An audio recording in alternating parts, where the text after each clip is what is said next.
parler de géopolitique mondiale, justement, où il y a probablement beaucoup de choses en fait qui ne changent pas, même si on a l'impression que ça Ça l'est. change. Ouais. On va parler aussi de pandémie, parce que le 11 mars dernier, on avait dit que l'OMS avait annoncé que ça faisait 1 an que on avait déclaré la pandémie mondiale. Mhm.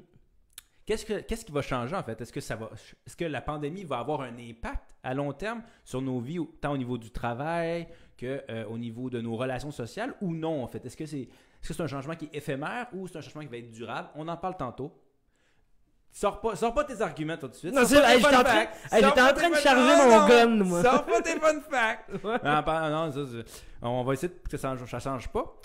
Mais avant qu'on commence, Toujours avant qu'on commence. ça nous prend un petit apéro. Ça nous prend un petit apéro. Qu'est-ce qu'on boit cette semaine? Cette semaine, tu nous as ramené un vermouth de pomme Oui, tout à Ouais. fait. de Michel Jaudoin. Pas Michel. Michel Jaudoin, en fait, tu avais ramené quelque chose de similaire une fois. Le J'avais-tu fait Léo qu'on a. Non, mais c'était C'est un hors d'onde. subversif, Ouais, le d'eau subversif. d'érable. Ouais. Non, là, on est dans des pommes. Exactement. Qui, en fait, un vermouth, donc un digestif ou un apéritif. Exactement. Euh, Puis tu peux même faire tes mix avec ça, style, tu sais, avec l'olive verte et tout. Là. Oui, Le absolument. martini, ouais, D'ailleurs, on martini pourrait et tout, faire ça une semaine et puis vous en dire des nouvelles. Ouais. Mais tu peux nous en servir juste un petit verre, puis on vous donne notre avis cette semaine sur ce vermouth de Michel Jaudoin. Exactement. On va essayer de les trouver sur les réseaux, comme ça on va les. Oui, On ben. va leur faire un petit clin d'œil, tu vois. D'ailleurs, si jamais ça vous tente, allez voir nos Instagram parce que en stories ou même sur Facebook aussi, on donne toujours notre critique de ce qu'on voit et aussi des films et albums, livres qu'on recommande en cigare. Donc, allez suivre ça. Puis sur ce, À la tienne, à la tienne. je faisais juste sentir. J'adore. Ouais, hein? Pomme. C'est très pomme. On sent la pomme. C'est sucré. Très Oui. sucré. Ouais, c'est sucré, mais, Mais c'est avec un petit c'est goût. plus doux. C'est un sucré doux. C'est pas Ouais. un pas. C'est pas un coup de sucre sur ta langue. quoi. Non, il y a un petit Ouais. côté acide à la fin. Ce Ouais. qui fait que c'est pas. Une légère acidité, ouais. Ouais, il y a une petite acidité quand même. Donc, Mm. on sent le sucré, mais avec effectivement une petite, Ah, j'aime bien ça. un petit dernier à la fin. C'est la première fois que je goûte un vermouth aux pommes. D'habitude, le vermouth, je prenais ça pour, tu vois, les martinis Oui, ou les. beaucoup plus. Quelque chose de ouais. très amer. Là, Ouais, on ouais. est vraiment. Puis c'est rarement. C'est la première fois que je vois un vermouth coloré. D'habitude, je le prenais très. C'était transparent, en fait. Intéressant. Ouais. Intéressant. Je Mais donne j'ai- une note positive à ce vermouth. Ben, je vais y laisser le temps de l'émission. Moi, je vais voir. Je vais voir au Ouais, fil- t'es au fil- toujours au à la fil. fin, toi. Ouais, là. moi, c'est à la fin que je donne mon avis. moi. Toujours à la fin. Voilà. Ben, avant de passer à la fin, on va passer à la musique, parce qu'il faut bien manger un petit quelque chose dans un apéro. Ouais. Tu voulais me parler justement de, parlant de changement ou d'absence de changement, Ouais.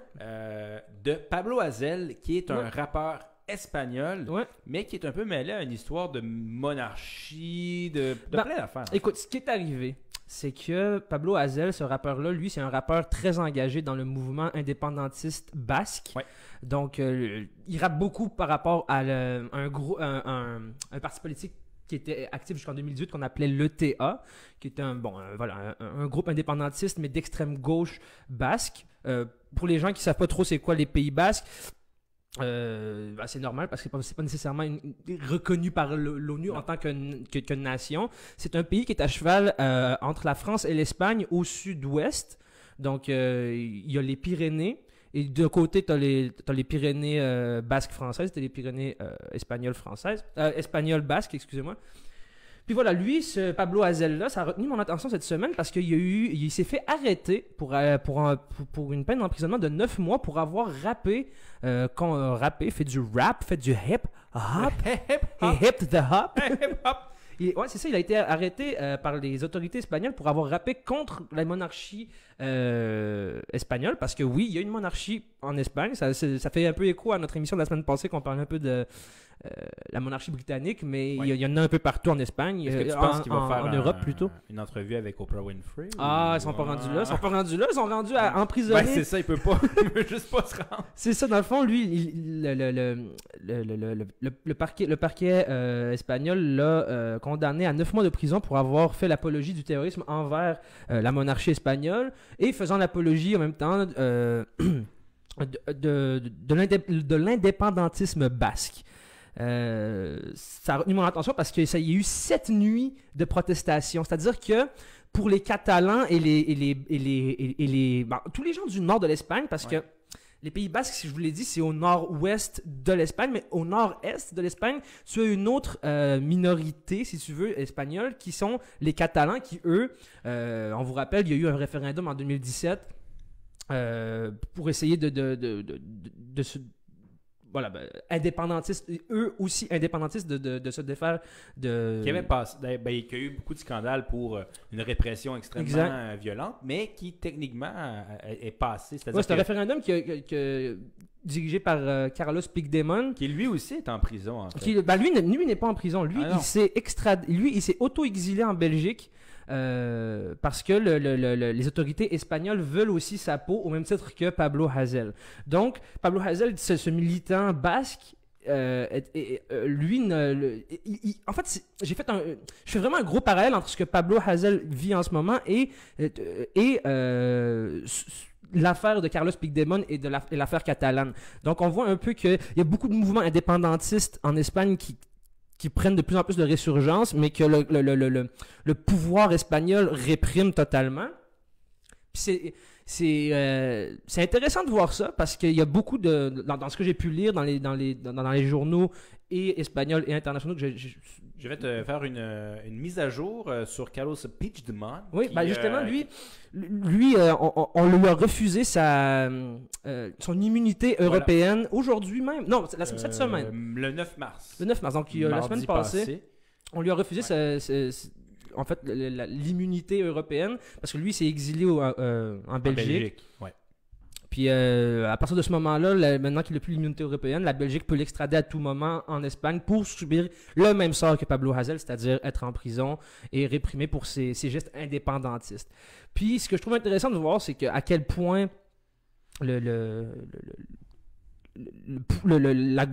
gouvernement espagnol et la monarchie sont encore dans ces rouages un peu franquistes, c'est-à-dire qui remontent à l'époque pré-démocratique de l'Espagne. Parce qu'avant 78, l'Espagne, c'était dirigé par un seul dude pendant 35 ans, ce qui était Franco. Oui. Franco.